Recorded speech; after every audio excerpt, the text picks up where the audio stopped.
रिलायंस के Q4 results आ गए हैं और नंबर्स देख के ना एक सवाल उठता है। एक तरफ जबरदस्त ग्रोथ है तो दूसरी तरफ गिरावट। तो चलिए इस पूरी कहानी को डिकोड करते हैं। तो कहानी ये है, रिलायंस का रेवेन्यू तो बढ़ा, वो भी 11% से, जो कि बहुत बढ़िया है। पर नेट प्रॉफिट वो 9% गिर गया। अब सवाल ये है कि भाई रेवेन्यू ऊपर और प्रॉफिट नीचे, ये चक्कर क्या है? समझते हैं। इस गिरावट को समझने के लिए हमें सबसे पहले रिलायंस के उस बिजनेस को देखना होगा जो उसकी रीढ़ की हड्डी रहा है, यानी ऑयल टू केमिकल और ऑयल टू गैस का कारोबार। देखिए, कुछ चीजें तो ठीक थीं, लेकिन ऑयल टू केमिकल डिवीजन पर ना दो तरफ से प्रेशर पड़ा। एक तो खर्चे बढ़ गए और दूसरा सेल्स घट गईं, और इसका असर पिछले 7 क्वार्टर्स का सबसे खराब परफॉर्मेंस। अब ये फ्यूल क्रैक्स क्या बला है? बड़ा सिंपल है। ये बेसिकली कच्चे तेल को खरीदने और फिर उससे बने प्रोडक्ट्स को बेचने के बीच का प्रॉफिट मार्जिन है। किसी भी रिफाइनरी के लिए यही सबसे जरूरी चीज होती है प्रॉफिट नापने के लिए। और प्रेशर का अंदाजा इस नंबर से लगाइए।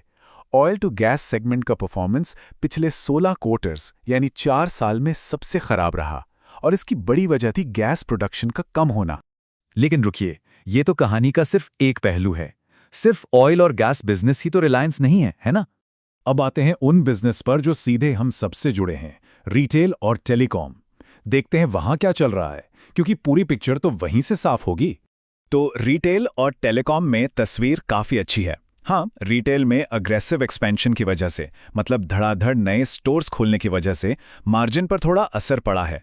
लेकिन जियो का परफॉर्मेंस एकदम स्टेबल और मजबूत है। और एक कमाल की सक्सेस स्टोरी तो कैंपा कोला की है। रिलायंस ने अपने रिटेल नेटवर्क का ऐसा इस्तेमाल किया कि देखते ही देखते Campa Cola soft drink market में नंबर 4 पर पहुंच गया। ये होती है असली ताकत। लेकिन एक बात ध्यान में रखनी होगी, रिटेल और जियो भले ही कितना अच्छा कर रहे हो, आज भी रिलायंस का 55% यानी आधे से ज्यादा बिजनेस ऑयल और गैस से ही आता है। तो जाहिर है, जब वहां परफॉर्मेंस गिरेगी तो ओवरऑल नतीजों पर तो असर दिखेगा ही। तब बड़ा सवाल ये उठता है कि इस मिक्स्ड परफॉर्मेंस के बाद क्या रिलायंस में लंबे समय के लिए इन्वेस्ट करना सही है? क्या है लॉन्ग टर्म की कहानी? देखिए, ज्यादातर मार्केट एक्सपर्ट्स का यही मानना है कि रिलायंस को क्वार्टर बाय क्वार्टर देखने वाली कंपनी है ही नहीं। ये तो लंबी रेस का घोड़ा है। और इस लंबे रेस का सबसे बड़ा ट्रम्प कार्ड पता है क्या है? वो है वैल्यू अनलॉकिंग का कॉन्सेप्ट। चलिए समझते हैं ये है क्या। तो होता यह है कि जब रिलायंस अपने किसी बिजनेस को, मान लीजिए जियो या रिटेल को, एक अलग कंपनी बनाती है, तो जो लोग रिलायंस के शेयर होल्डर हैं उन्हें उस नई कंपनी में भी अपने आप शेयर्स मिल जाते हैं। और अक्सर इन दोनों कंपनियों की मिलीजुली वैल्यू पुरानी एक कंपनी से ज्यादा हो जाती है। इसी को कहते हैं वैल्यू अनलॉक होना। और सबको इंतजार किन दो बड़ी घटनाओं का है? एक जियो का आईपीओ और दूसरा रिलायंस के विशाल रिटेल बिजनेस का डीमर्जर।